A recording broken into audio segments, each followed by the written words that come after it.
नमस्कार, मी Shruti Rahul. Metro night या bulletin मध्ये आपलं स्वागत करते आहे. सुरुवातीला आज महत्त्वाची घडामोड आपण पाहणार आहोत आणि त्या संदर्भात भगवानगडाचे महंत नामदेव शास्त्री यांच्याशी आपण थेट संवाद साधणार आहोत.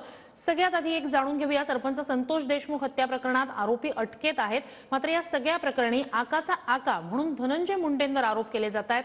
त्यांच्या पक्षातल्या नेत्यांसह इतरही नेत्यांकडून त्यांच्यावर आरोप केले जात आहेत. या सगळ्याच्याच पार्श्वभूमीवर भगवानगडाचे महंत नामदेव शास्त्रीजी यांच्याकडून जे वक्तव्य आलेले आहे, त्यांनी धनंजय मुंडे यांची जी पाठराखण केलेली आहे त्यावरून सुद्धा सवाल उपस्थित केले जातात. आणि या सगळ्या संदर्भात आपण थेट महंत नामदेव शास्त्रीजी यांच्याशीच बोलणार आहोत.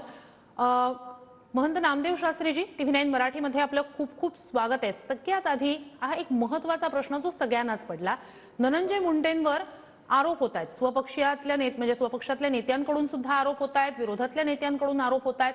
हे सगळं असताना तुम्ही जे म्हणताय की ते गुन्हेगार नाहीत, हे 100% सांगतो, हे नेमकं कुठल्या आधारावर? तुम्हाला असं का वाटतंय की ते गुन्हेगार नाहीयेत?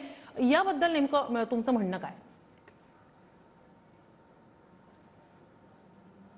तुम्हाला कोणी सांगितलं मी गुन्हेगार नाही म्हटलेलं किंवा अजून काही बोललेलं? माझं वक्तव्य असं आहे की धनंजय मुंडेची अवस्था, त्याची मानसिकता याला आधार दिलेला आहे मी.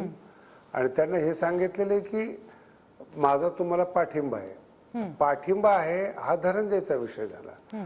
आणि संतोष देशमुखची जी हत्या झालेली आहे, ती जे आरोपी आहेत त्या आरोपींना फाशी व्हावी हे मुख्यमंत्री प्रयत्न करतात, अजित पवार साहेब जे प्रयत्न करतायत, उपमुख्यमंत्री, यंत्रणा काम करते आहेत, न्यायालयीन व्यवस्था चालू आहेत. याच्यामध्ये नामदेव शास्त्रीचा रोल कुठे आलेला आहे? मी कधीही वारकरी असल्यामुळे, वैष्णव असल्यामुळे मी कधी हत्येला सपोर्ट करत नाही. आम्ही शाकाहारी माणसं आहेत, आम्ही प्राणी मारत नाहीत. माणूस मारल्यानंतर आम्ही त्याला म्हणजे सपोर्ट करू असं तुम्हाला काय वाटतं त्याच्यामध्ये?